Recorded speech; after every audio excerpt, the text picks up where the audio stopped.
Assalamu alaikum. Welcome back to my channel. Today our topic is implementation of other arithmetic instructions like multiply, divide and jump instructions.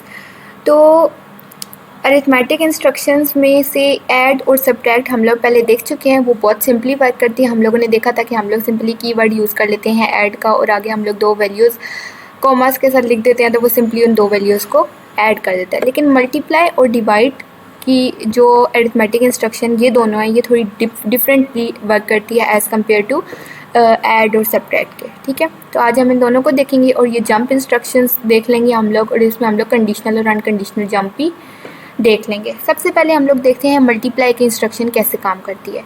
तो अगर तो वो 8 bit की होगी तो वो 8 बिट के साथ ही हम लोग उसको मल्टीप्लाई करेंगे, और अगर वो 16 बिट की हम लोगों ने मल्टीप्लिकेशन करानी है तो हम लोग उसको 16 बिट की वैल्यू के साथ ही मल्टीप्लाई करेंगे। ठीक है, अब इसका फॉर्मेट क्या होता है कि हम लोगों ने मल्टीप्लाई BL यूज़ कर लिया। ठीक है, मल्टीप्लाई BL का क्या मतलब है कि ये बाय डिफ़ॉल्ट इसकी वैल्यू जो होगी वो AX में स्टोर करेगा और AL के साथ BL को मल्टीप्लाई करके सिंपली जो वैल्यू होगी वो बाय डिफ़ॉल्ट AX में प्रिंट आउट करा देगा, मतलब AX में सेव करा देगा, सॉरी। तो ये इसका फॉर्मेट है। सिंपली हम लोगों ने पहले वैल्यूज़ जो भी हम लोगों ने मूव शिफ्ट करानी है वो करा के हम लोग BL यूज़ कर लेंगे। तो हम लोग BL को दूसरे के साथ मल्टीप्लाई करके इसकी वैल्यू जो है AX में स्टोर करा रहे होंगे।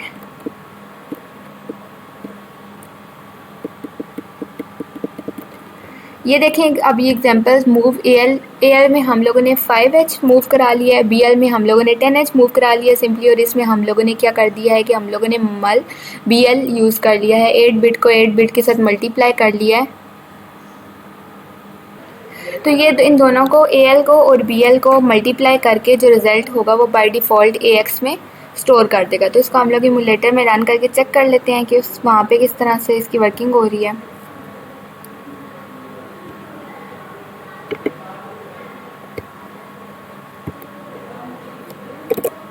इसको हम लोग इमुलेट कर लेते हैं सिंगल स्टेप से, इसको हम लोग देखते हैं। अब ये देखें CX में पहले से ही जो भी रॉ वैल्यू है वो पड़ी हुई है। इसके बाद देखें AL में इसने मूव करा दिया है 5H, इसके बाद BL में आप लोग देखें 10H मूव हो गया है, और इसके बाद अब जो है ये इन दोनों को मल्टीप्लाई करके ये आप देख रहे होंगे AX में इसने 50 जो कि इनकी मल्टीप्लिकेशन का रिज़ल्ट आता है वो इसमें स्टोर कर दिया।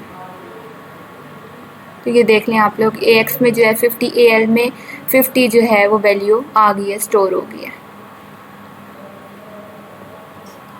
इसके बाद देखें आ जाती है डिव की इंस्ट्रक्शन। इसमें अगर हम लोग इसका फॉर्मेट सिंपली यही है कि हम लोग डिव कीवर्ड यूज़ करते हैं और उसके आगे हम लोगों ने CL यूज़ कर लिया तो वो AX जो है वो CL के साथ डिवाइड हो जाएगा।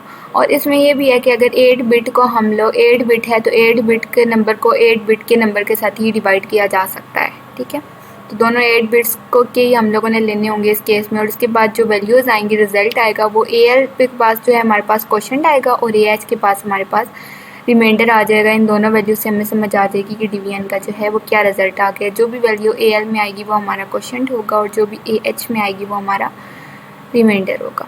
इसी तरह अगर 16 बिट का होगा, 16 बिट की हम लोगों ने दो वैल्यूज़ डिवाइड कराई हैं तो ज़ाहिर सी बात है वो AL और AH में वैल्यूज़ नहीं स्टोर कर सकती क्वोशंट और रिमाइंडर की। तो इस केस में AX जो है वो हमारे पास क्वोशंट होगा और DX एक न्यू रजिस्टर है, डाटा रजिस्टर, ये जो है हमारे पास रिमाइंडर होगा इस केस में, अगर 16 बिट की दो वैल्यूज़ हम लोगों ने डिवाइड कराई हैं।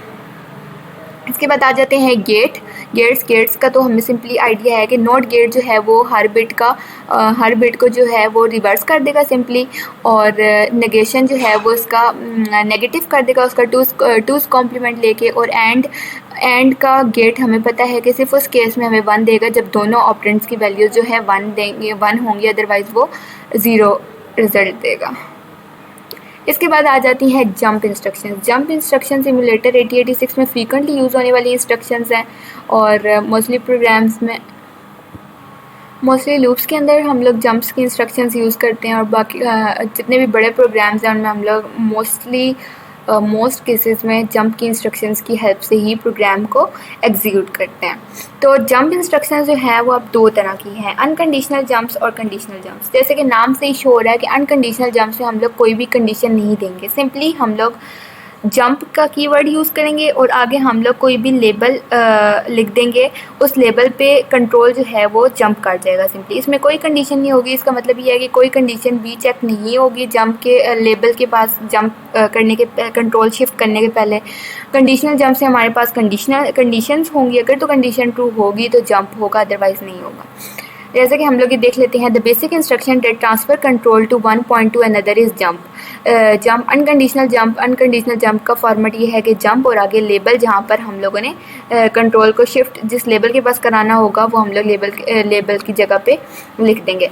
और ये इसमें कोई भी कंडीशन हम लोग नहीं देंगे। सिंपली अगर हम लोगों ने प्रोग्राम का जो कंट्रोल है वो एक जगह से दूसरी जगह में मूव कराना है तो उसके लिए हम लोग अनकंडीशनल जंप्स यूज़ करते हैं। जैसे कि इस एग्जांपल में आप लोग देख लें, मूव हम लोगों ने सबसे पहले कराई है AX में वैल्यू 5H, BX में हम लोगों ने 2 और फिर हम लोगों ने जंप और ये CALC, इसमें हम लोगों ने अब आप देखें सिंपली पहले वैल्यूज़ मूव कराई हैं और जो कंट्रोल है उसको शिफ्ट कर दिया CALC के पास।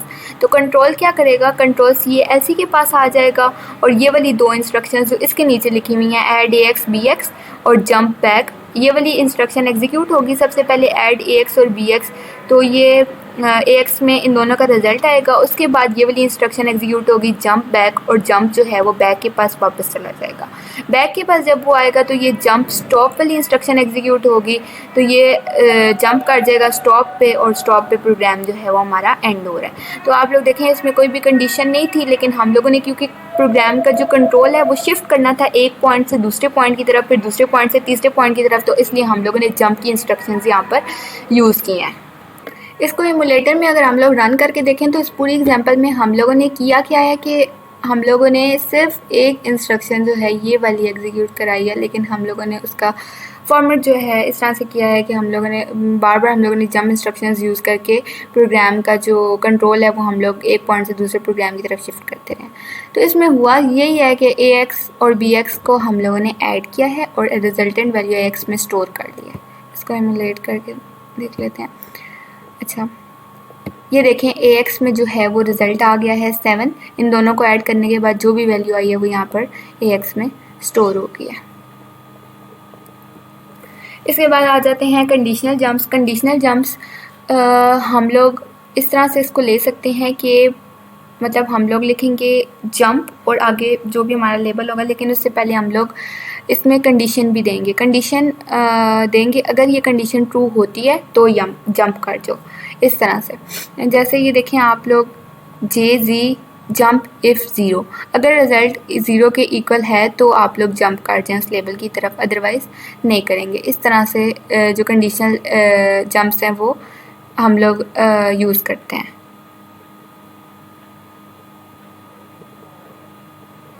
और कंडीशनल इंस्ट्रक्शंस 3 ग्रुप्स में हम लोगों ने डिवाइड किए हैं। फर्स्ट ग्रुप जो है वो सिंगल फ्लैग को टेस्ट करेगा जस्ट, और सेकंड जो है वो कंपेयर करेगा नंबर्स को साइंड के तौर पे, और थर्ड जो है वो हमारे पास अनसाइंड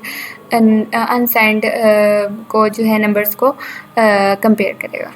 और ये काफ़ी सारी इंस्ट्रक्शंस हैं, ये सारी कंडीशनल इंस्ट्रक्शंस हैं। इनमें सारी कंडीशंस ये आगे से डिस्क्रिप्शन में गिवन है कि अगर ऐसा हो जाता है तो जंप कर दो। जैसे JZ jump equal 0, JS jump if sign, JO jump if overflow.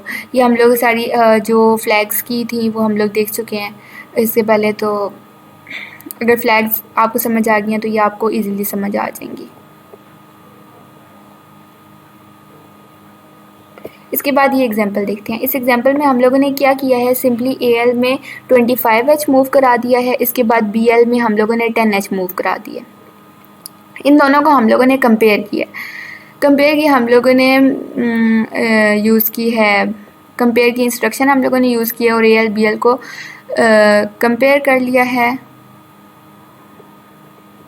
इसके बाद हम लोगों ने यूज़ किया है जंप इक्वल और इक्वल हमारे पास लेबल है, ये वाला लेबल है जंप E, मतलब जंप इफ़ इक्वल, मतलब ये जो कंपेयर के बाद ये दोनों जो हैं AL और BL अगर इक्वल आते हैं तो ये इक्वल के लेबल पे कंट्रोल को शिफ्ट कर दो। अब ये किस तरह से काम करेगी कंपेयर की AL को BL में से माइनस कर देगी, तो अगर तो रिज़ल्ट 0 आएगा तो इट्स मीन कि इक्वल है, तो फिर ये जंप इक्वल वाली इंस्ट्रक्शन जब एग्जीक्यूट होगी तो ये सिंपल इक्वल के लेबल पे मूव कर जाएगा और यहाँ पर CX में AX को मूव कर देगा। इसके बाद स्टॉप की इंस्ट्रक्शन एग्जीक्यूट होगी और ये प्रोग्राम जो है वो यहाँ से टर्मिनेट हो जाएगा, यहाँ पे प्रोग्राम ख़त्म हो जाएगा। लेकिन अगर तो ये दोनों ज़ीरो नहीं आती हैं और ये दोनों कंपेयर की इंस्ट्रक्शन यहाँ पर सही काम से नहीं ना करती, तो फिर ऐसे होगा कि यहाँ पर रिज़ल्ट 0 के अलावा कुछ और आएगा और जब ये इंस्ट्रक्शन एग्जीक्यूट होगी तो इसका रिज़ल्ट फॉल्स आएगा, तो इसी सीक्वेंस में मूव करेगी, मतलब CX में BX को मूव कर देगी, CX में BX को मूव कर देगी और इसके बाद सिंपली स्टॉप के पास जो है वो कंट्रोल जंप कर जाएगा। मतलब अब अगर आप देखें तो अगर तो ये इक्वल हो जाती है तो ये इक्वल वाला लेबल वाला पार्ट प्रोग्राम का एग्जीक्यूट होगा, अगर ये इक्वल नहीं होती तो ये इसी सीक्वेंस में चलता रहेगा जिस सीक्वेंस में आ रहा था और यहाँ पर ये वाला जो पोर्शन है, ये वाला जो लेबल है इक्वल वाला, ये एग्जीक्यूट नहीं होगा। That's all about some basic instructions. आज हम लोगों ने जंप इंस्ट्रक्शंस भी देखी हैं और ये बहुत ज़्यादा फ्रीक्वेंटली यूज़ होती हैं प्रोग्रामिंग में। Thank you very much.